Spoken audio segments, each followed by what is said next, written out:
So good morning and welcome back to our Intro to Meditation course. And one of the concepts of meditation is settling. The idea that we sit also to allow our system to settle. When we're agitated, when we're anxious, when we're caught up in things, there can be a lot of upwelling, uplifting kind of energy, tension. The shoulders go up, the tensions in the face. There's kind of contractions that go on, and we kind of either contracting away or closing down or reaching out, or so all these ways in which we get activated both physically and mentally. And one of the things that can happen when people sit down to close their eyes and to begin meditating or just check in is to discover what's actually going on. I think of mindfulness as being a truth teller, that we take just enough time to really check in and find out really what's going on. And sometimes what's really going on with us in terms of emotions, feelings, sensations, tensions we carry is very different than what we think is going on if we're just busy and caught up in everything and going along.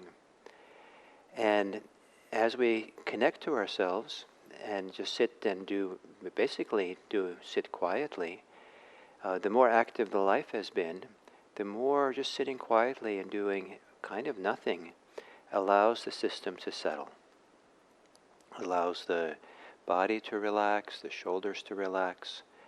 It allows the mind to loosen up a little bit. The grip by which we're involved with things can lighten a little bit. And it kind of begins a natural process of letting go, a natural process of settling that our system wants to do if it's left alone. Many years ago, when my kids were young, I would take them to a kind of exploratorium or discovery museum mostly for kids, all these wonderful science things. And they would have this big bowl. I don't know how wide it was, maybe 6 foot wide, very big. And there would be marbles that you could drop off the edge of it. And you could watch the marble go down one side of the bowl and up the other side, and it would go this way and that way and change directions, and as it went along, it would lose its momentum and it would go less up the side than before, and slowly it would go slower and slower. There was a little hole about the size, a little bit bigger than the marble, at the bottom of the bowl, and when it passed over that hole with a lot of momentum, it just kept going. Right over the hole. But when it got slow enough, it would drop through the hole and return home, in a sense, back to, that's... And so our minds are like that. We have a lot of loose marbles in our minds, and they're activated and going. They've been dropped in somehow. And if you lean over the edge of the big museum bowl and with your finger push on the marble, it just keeps giving it more momentum. It just keeps it going fast. Too fast for it to come to rest and return home in the little dropping through the hole. And it even just misses the hole. We don't even see the place of relaxation. We don't even see the place of letting go. But as things go slower, then we have it. So what happens with our mind is we have these concerns, these activities, these emotions that come along. And we're a little bit like the kids who lean over the edge of the bowl and push it and add momentum to it. We get involved with it, we try to do things with it, we try to fix it. And oddly enough, even being bothered by something, not liking it, and wanting to get rid of it, even wanting to let go of it if we're too forceful about it, is just adding more momentum to the marbles. And one of the best things we can do to let all these loose marbles in our system to settle, to relax, they get quiet, is to not be bothered by them. Many years ago, I received a teaching in my Zen practice, very simple teaching that made a big difference for me. The instruction was, don't be bothered by your thinking. And until I heard that teaching, it hadn't occurred to me that I was bothered by my thinking, or to say it differently, that I was bothering my thinking. I thought the thinking was wrong and bad, and I didn't like it, and I thought it didn't allow me to experience the ideals of meditation, a quiet mind, a concentrated mind. And so my thinking mind would take over sometimes, and I'd be upset. And what I didn't realize is that the very idea of being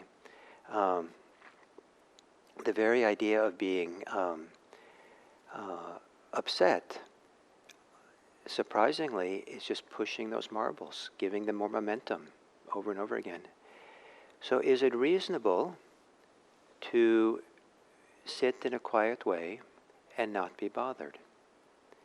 And that's the art of it. That's the question. What does that mean? Or how can we do that to some degree so there can be this settling?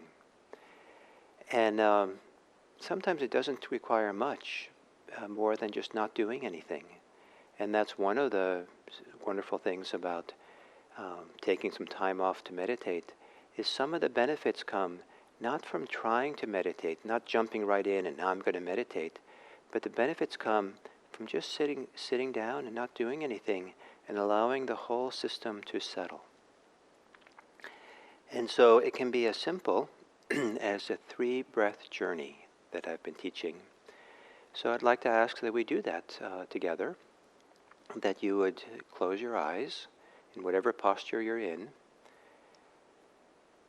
and then attune yourself to your breathing and simply count 3 breaths in a row, 1 to 3, and as a way of not doing anything, to being really simple and just kind of settling in.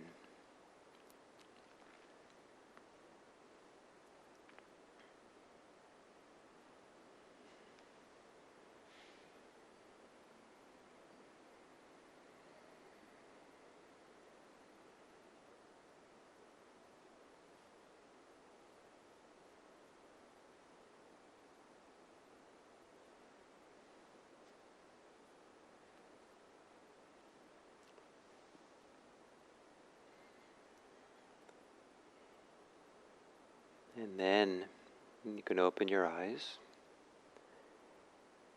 And I don't think everyone found that settling, but maybe some of you did. And those of you who didn't, it is a wonderful technique to show how quickly it is to settle or check in. Sometimes the function of it is not to settle or relax, but the function of that 3-breath journey is just to discover what's happening here in a way that maybe we didn't know. One of the wonderful or important aspects of ongoing meditation, whether it's sitting every day on a regular basis or doing a day-long retreat or longer, where there's a sustained attention over time we start seeing patterns of what goes on. And some of these patterns might be a little bit invisible unless we have the regular observation of what's happening. And some of that has to do with our emotional life. Some people discover through practice that they are persistently anxious. They didn't really know that. They didn't know that was a background kind of mood or background of anxiety or fear that was there kind of in everything they do. A sense of heightened danger, sense of being alert and paying attention and for danger and protecting oneself. And that to have that all the time chronically has a cost. It's tiring, it's stressful, it's interfering with a deeper settling, interfering with the other emotions that are allowed to come and be there and supportive. Some people find that there's a chronic resentment or even simmering kind of anger or hostility even. It's very subtle, and maybe other people don't even notice it, but it's there kind of persistently in the quiet corners of the mind. And so as we get still and quieter, and we keep doing the meditation, we start seeing some of the patterns, some of the top tunes that we have. And that can be around our mood, our emotional life, not just what's on the surface that we know and see every day, but what we see deeper and deeper. And so the theme of yesterday and today is mindfulness of emotions. And emotions are a very important part of our life. And as I said yesterday, we want to respect them. We want to give them an important place in our lives. Not too important and not dismissive of them. Some people will shut off their emotions, be distracted from them, not think they're important, and they're the kind of not part of their day-to-day experience, not very important. And other people, it's very important. Some people over-prioritize their emotions, and everything is about how they are feeling their emotions, and that's the measure of everything. And the idea is to some place abide in the middle way, and that different people with the middle way is different, for sure. Some people are naturally more emotional, some people less so. But the middle way, where we're not pushing our marbles, we're not spinning them and keeping the momentum going because we're involved and actively participating or reacting to them.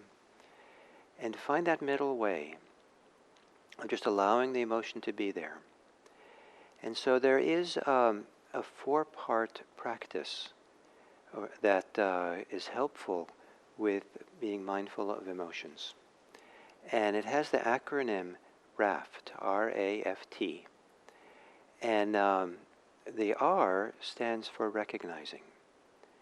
And it's to have this clear recognition, or this little bit freeing recognition. Oh, this is anger. This is fear. This is delight.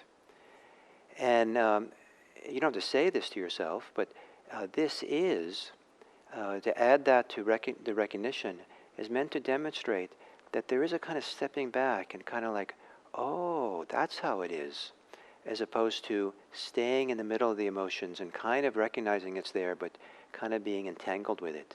It's kind of opening up or stepping back or getting the bird's eye view. Oh, this is how it is. This is what's happening now. So recognition. The A stands for allowing. And that allowing means we're not giving momentum to the marbles. We're not kind of fueling it or adding to it or reacting to it. Every emotion, and one of the beautiful things about mindfulness practice is the way that it can respect and allow for any emotions and all emotions that we have. In the context of meditation, no emotion needs to be censored, no emotion needs to be something ashamed of for having. Even feeling shame doesn't have to, you don't have to feel shame for it. You don't have to be afraid of anything, of emotions. The idea is this is a place to open up and and really learn the art and the skill of letting the emotions be coursing through us, let it be in our bodies, but without getting caught by it or pushed around by it. A kind of freedom. It's kind of like if you put dams in the river or things that block the flow of the stream, it blocks it and it acts in funny ways and pours over the sides in funny ways, maybe causes damage. When we block or interfere or do something with our emotional life, it's generally not so useful for us. But when you remove the dams, remove the blockages in the stream, it can flow freely and move, and it becomes much safer for everyone. So the same thing with our emotions, to not have any blockages and just kind of open. So this allowing of our emotional life. It's not easy to do by any means. None of this is easy at times. But to understand what the basic principles are of the practice, and then we're finding our way and experimenting, discovering what this means for ourselves. And then the F of RAFT stands for feel. So to feel or sense, or let yourself really notice the experience of the emotion. And in particular, that means the physical experience. How is it being experienced in the body? What's the sensations? What parts of the body are activated? And as I said yesterday, the body has a whole different relationship to our emotions than our beliefs, our thoughts, our preferences, our biases, our predictions, our imagination has.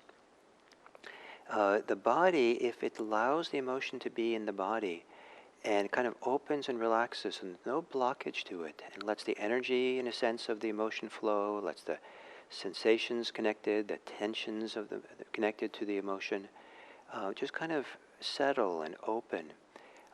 It's remarkable how well the body can be the container, the support. There's a stability you can find in the body that sometimes is hard to find in the mind around emotions.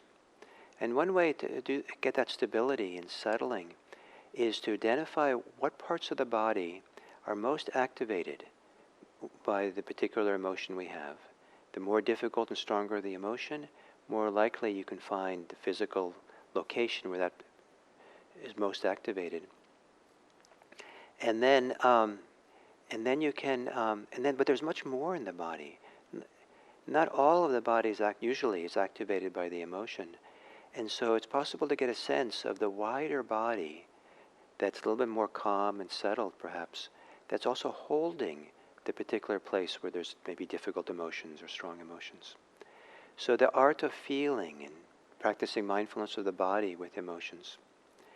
And then the last part of RAFT, the T, is a little bit more complicated, and I'll try to make it simple. The T stands for teasing apart. And that means that looking and seeing that emotions are composite things, and there are different component parts of them. And so, for example, and I'll make just one example for now, that's maybe the most important thing to tease apart. And that is, there's the particular emotion we're having. And then distinct from that emotion, there's a relationship we have to it. If there's fear, there might be fear of the fear. If there's anger, there might be hostility towards the anger, or shame about the anger, or there might be justification of the anger, or there might be the relationship is the other direction, that anger is influencing us. Maybe it prompts us to blame people. There might be happiness, and we're so eager to hold on to it, and finally I have some happiness, and now I'm a good person, now I'm successful, now we have all these ideas about what this means for me, and so this relationship we have with it, the desires we have in relationship to it, the reactivity we have in relationship to it, the beliefs, the thoughts, the predictions we have in relationship to the emotion. So, what is the emotion, and how am I relating to it? And sometimes the challenges that people have with emotions are not the emotions themselves, but rather the relationship they have to it. And if they can really see that there's two different things, then there's a possibility of starting to find some freedom. So, let's do a meditation. And part of this meditation, I'll guide you through this RAFT practice. And I'll do it, in the sequence of RAFT. But it doesn't have to be in that sequence. It doesn't have to be so, linear. It could be that at different times, different ones of these 4 practices is the one that is most important. And it doesn't have to be fast either. You can spend a long time with any one of these 4 different aspects of emotion. A little bit based on what you think is nice and what you enjoy. So, to take a meditative posture, a posture that for you expresses both an alertness, but also a relaxation, maybe a sense of calm.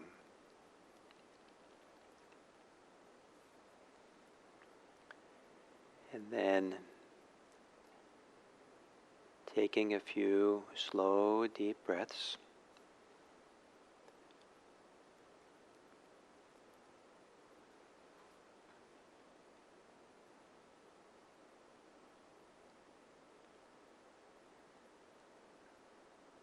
And you might, as you take a deep breath, at the end of the exhale, a little bit linger with the exhale, and let there be half a second of a pause before you breathe in, and then breathe in a deep breath.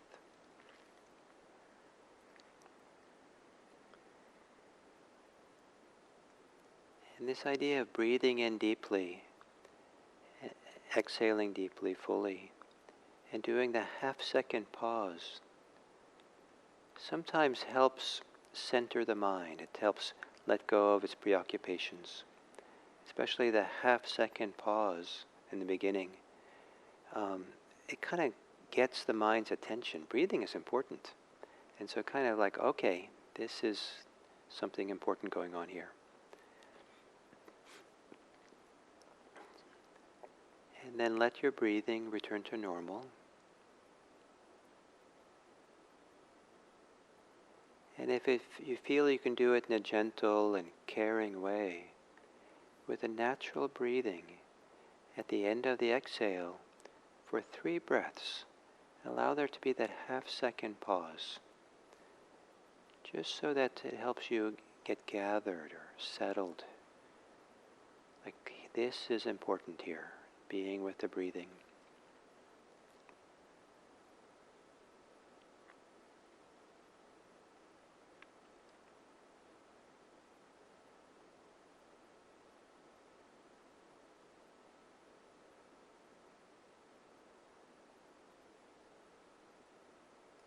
And then you can stop the half-second pause and just let yourself breathe in a normal, easy way, or whatever way it happens to be. And then you might scan through your body to feel where there might be some holding in your body that would be useful to settle. Maybe there's tension in the face, and as you exhale, allowing the muscles of the face to relax away from the skull.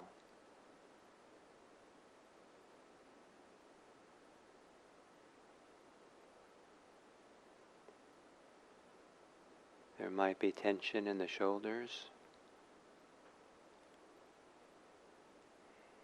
You might, as you exhale, relax the shoulders,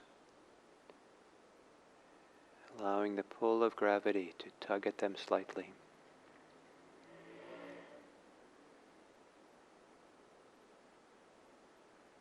And it can be useful to relax the belly. Sometimes relaxing the belly helps the whole area feel fuller, to expand. And as it does so, you might feel a greater stability or foundation for your torso.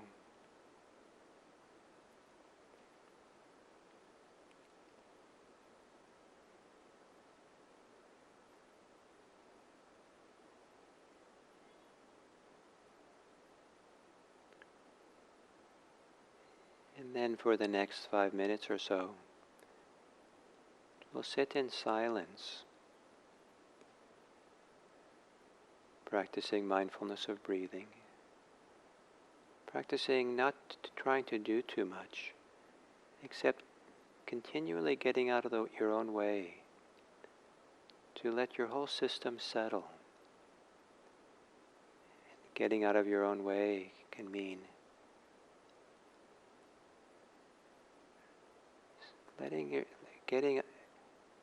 stepping away from your thinking. Not be so involved in whatever you're concerned with. And instead, to let yourself be simple in attending to each breath as it comes and goes.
And then we can do a little mindful exercise around emotions, feelings.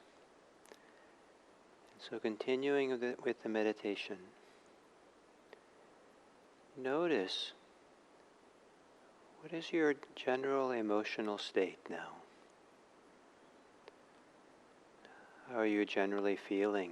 Your mood, your mental state? In any way you are is allowed. But notice what it is. Or notice what the predominant mood is. And since we've been meditating for a little while, it could be that it's calm. There could be some contentment and sense of ease. There could be anything else. It could be that you're aware of anxiety or impatience, boredom, or it could be that you're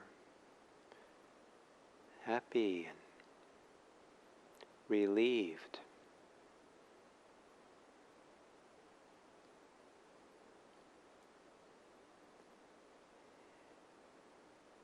So whatever that you're feeling, and it could be very subtle, so you might not quite know, even think of it as an emotion or mental state because it's kind of quiet and subtle, or it could be loud.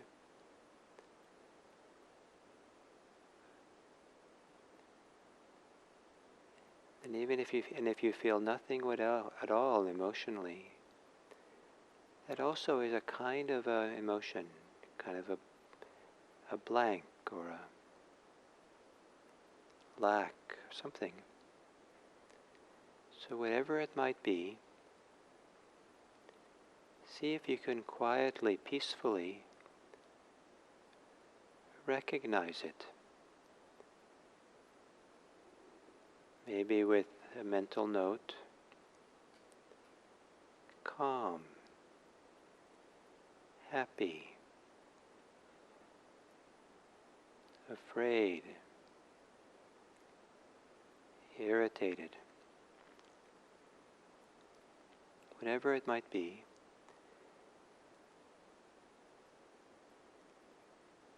And recognize it with or without the words.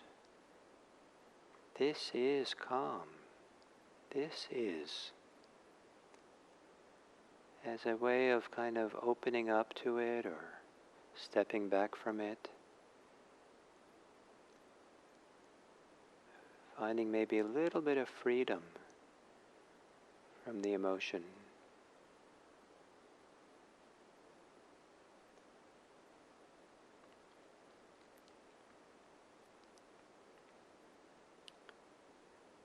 And then having recognized it, then also you can practice allowing it to be there.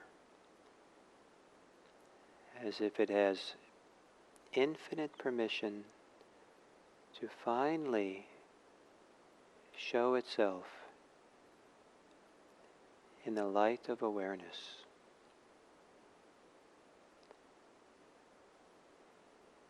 Like something that's been kept in the dark for a long time and finally has a chance to stand in the sun. Allow whatever emotion you have there, allow it to be there and be known in awareness.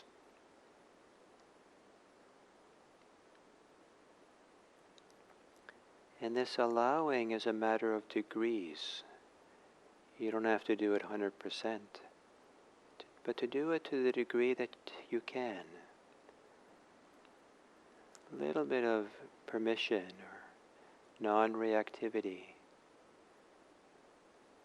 A little bit of stepping away from your preferences of what should be. And instead allowing it to be as it is.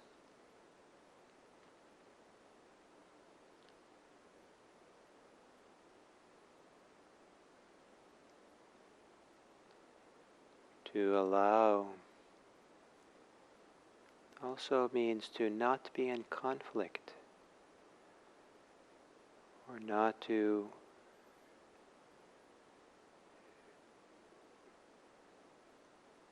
react to the emotion with our preferences, allowing it to be there.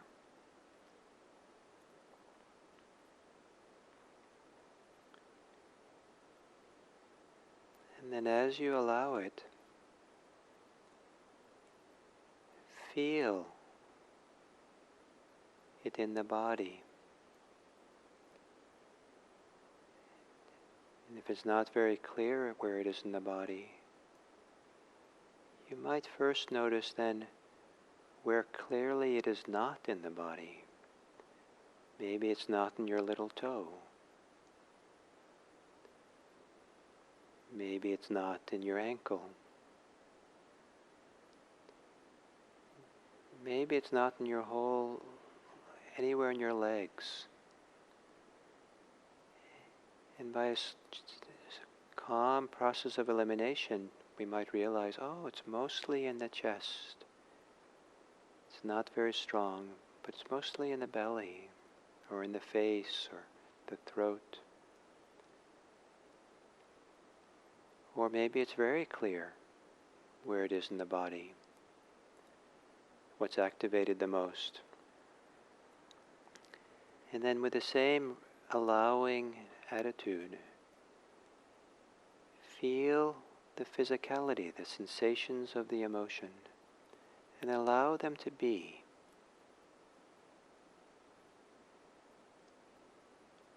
No need to try to change them or do anything with them. Maybe it's the allowing that lets them settle.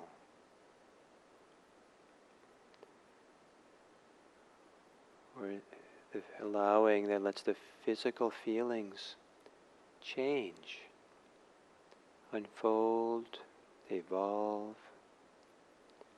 Trusting that if you feel it in your body, whatever way it unfolds is okay. If it gets stronger, it might need some time to be stronger. If it becomes weaker, it might need to kind of dissipate and relax. And if it stays the same, it might need time just to be. So feeling it in your body, allowing it to be in your body.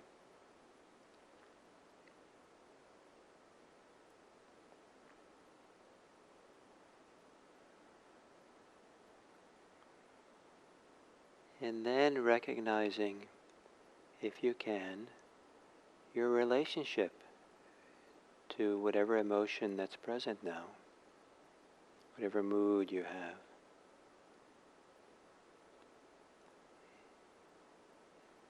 That might involve you recognizing your preferences,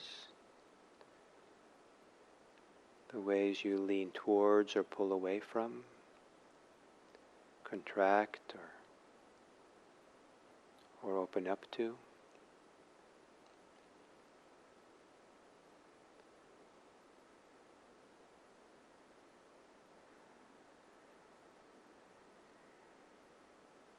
It might be that it has to do with beliefs of what is right and wrong, what should happen and shouldn't happen.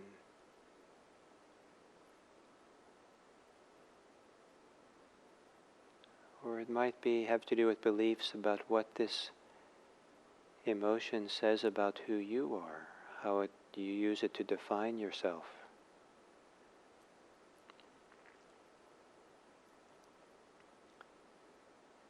So there's many, many different kinds of ways which we relate. Liking, not liking. And if you could see if you can tease apart, distinguish between the emotion, the mood, the mind state you have, and how you're relating to it. not to condemn any one of them, not to see any of them as wrong, but to see them as distinct.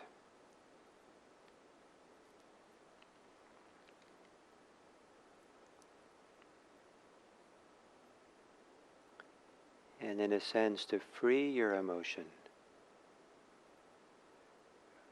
from the involvement of how you react and relate to it.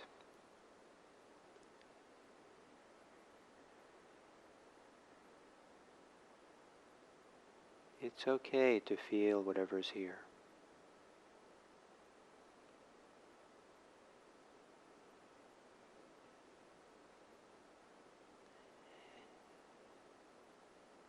And then to come back to your breathing.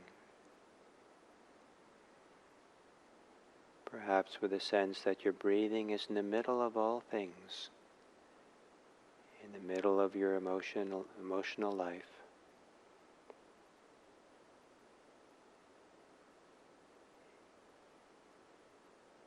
And it could be you do a 3-breath journey, or a series of 3-breath journeys. Or it could be you just settle down into the experience of the body breathing.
And then to end this sitting,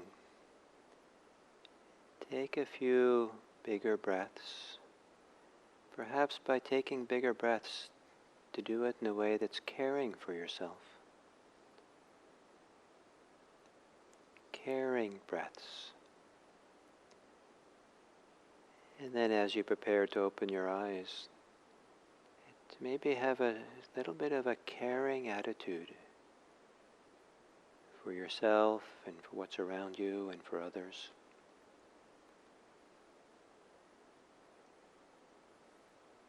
And then as you hear the bell, you can open your eyes.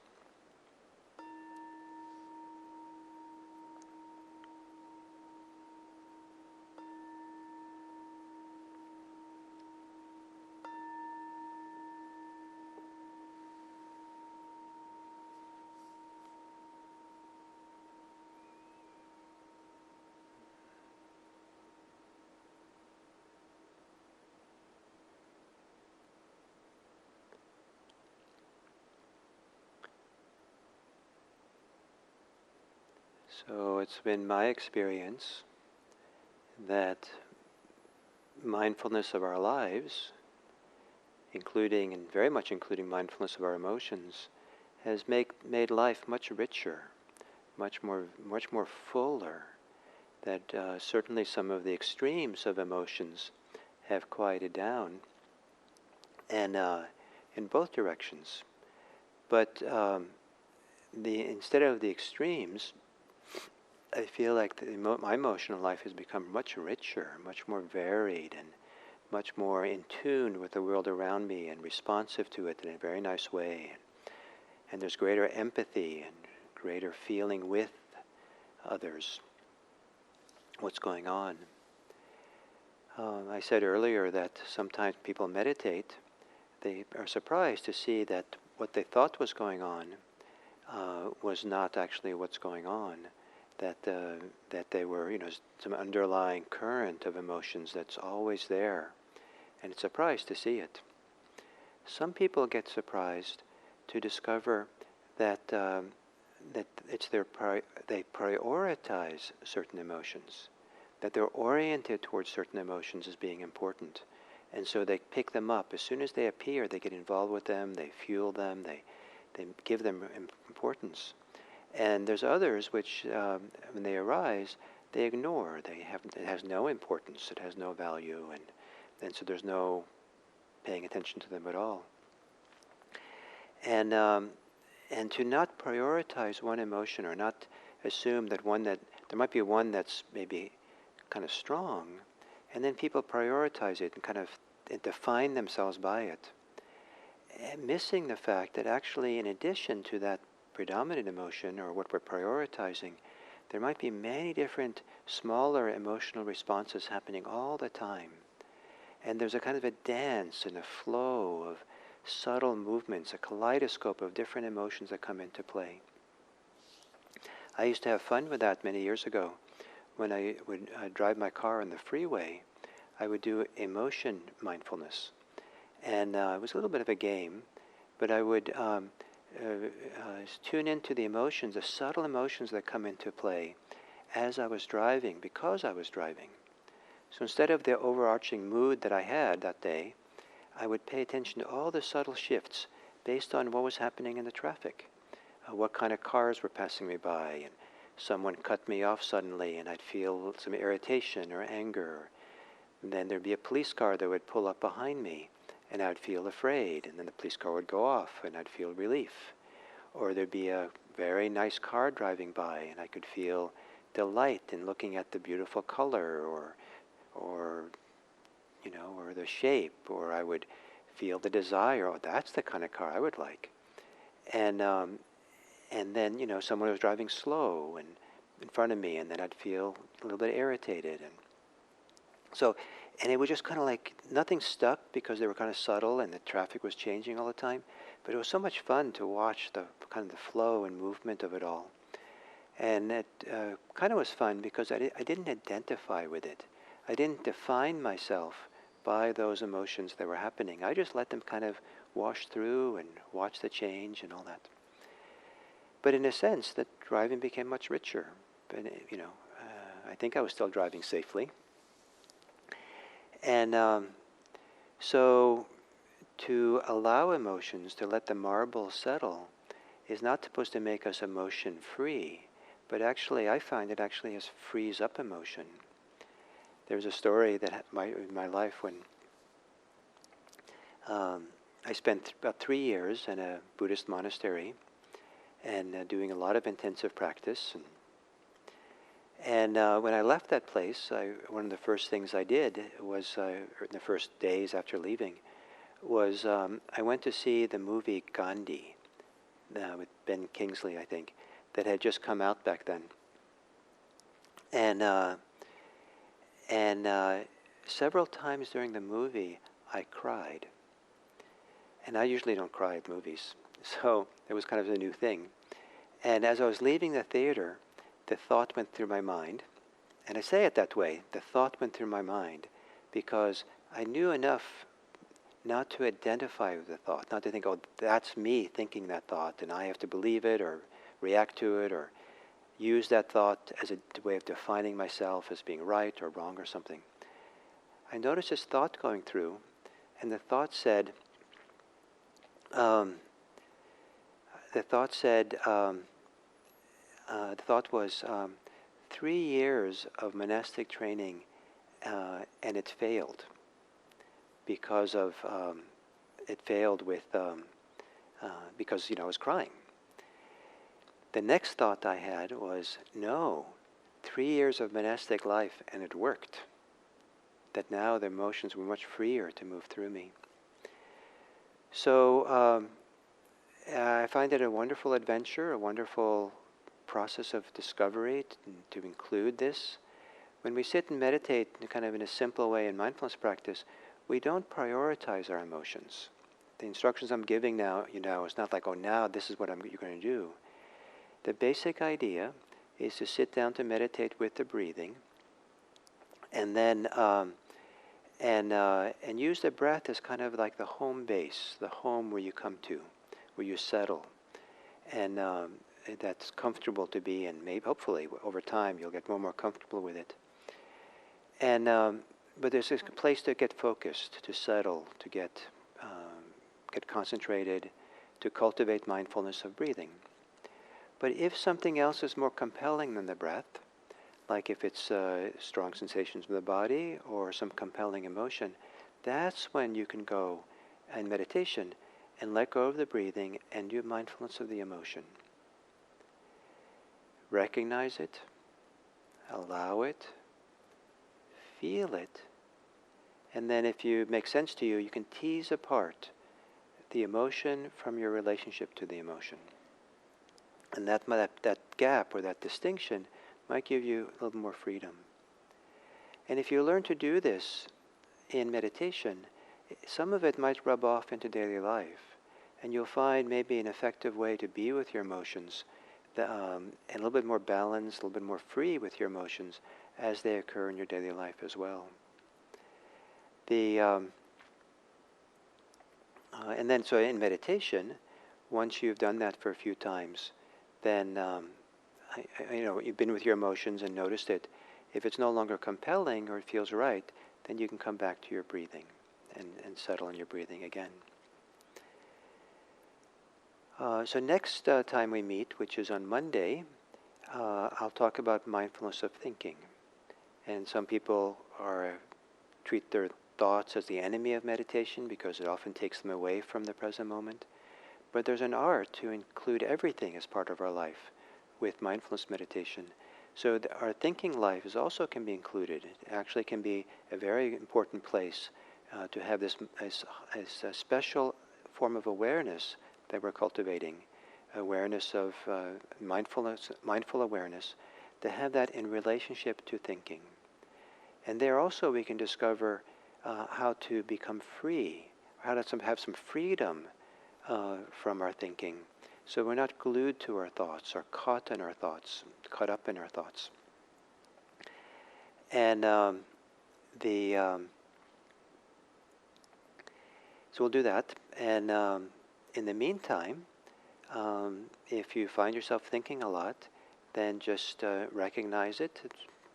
See if you can just simply clearly recognize it. Oh, this is thinking. And just come back to your breathing or come back to the emotion or what you're doing. I'd encourage you to continue meditating at least 20 minutes each day. While you're doing this course, I think what I'm teaching you have a better reference point for it if what you do is practicing and experimenting with it. And then as I have already emphasized maybe twice, I would like to emphasize it because it's so important.